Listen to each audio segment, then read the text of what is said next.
Ready? Start.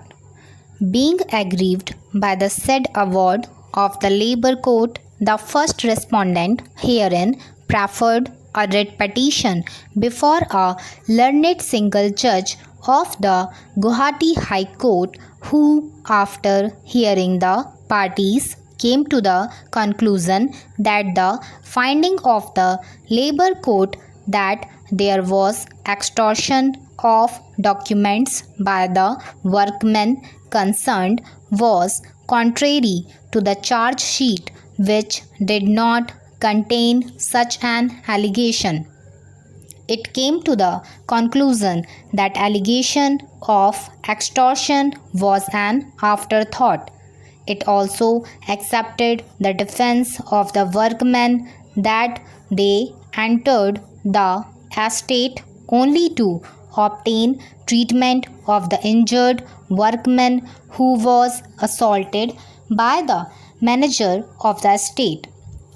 It also held that the Labour Court did not apply its mind to the vital facts and circumstances of the case as alleged by the learned counsel for the workmen who appeared in the said writ petition.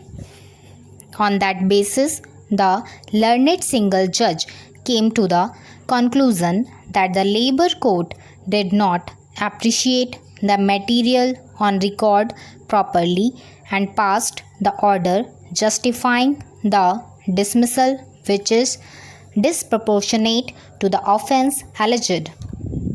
It also held that the workmen who were tried before the criminal court were honourably acquitted by the criminal court, and the departmental inquiry held by the management was faulty.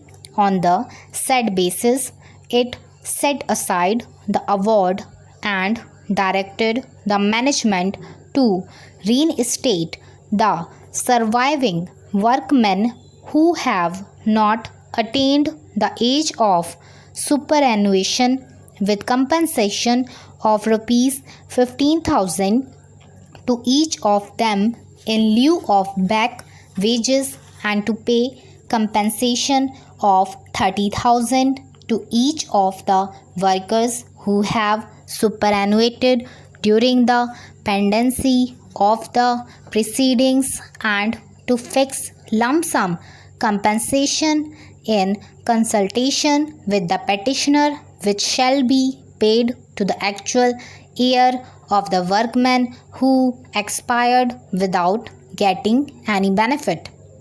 It directed the management to pay the said compensation within 6 weeks from the receipt of its judgment.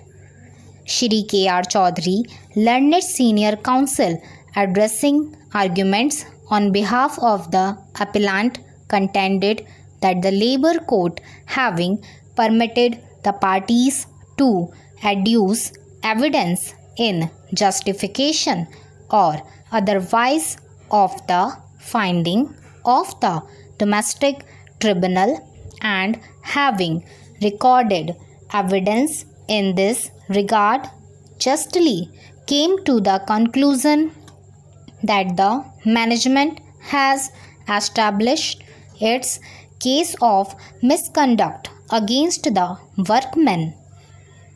He also contended that the finding in regard to the extortion of the documents was not actually a new charge, but was in fact a part of the charge which referred to the wrongful confinement of the manager, and there being sufficient material before the Labour Court, both in regard to the long and wrongful confinement of the manager and other officials of the state, as also in regard to the forceful extortion of a document agreeing to pay 20% bonus, the Labour Court was justified in coming to the conclusion that the workmen were also guilty of the said charge of extortion and the original charge as framed by the domestic inquiry having clearly stated about the wrongful confinement of the manager of the estate. Stop. I hope आपको मेरा video अच्छा लगा हो। मैंने इसको 100 की speed पर बोला है। ये आपके एग्ज़ाम में काम आएगा। Thank you. Thanks for watching my video.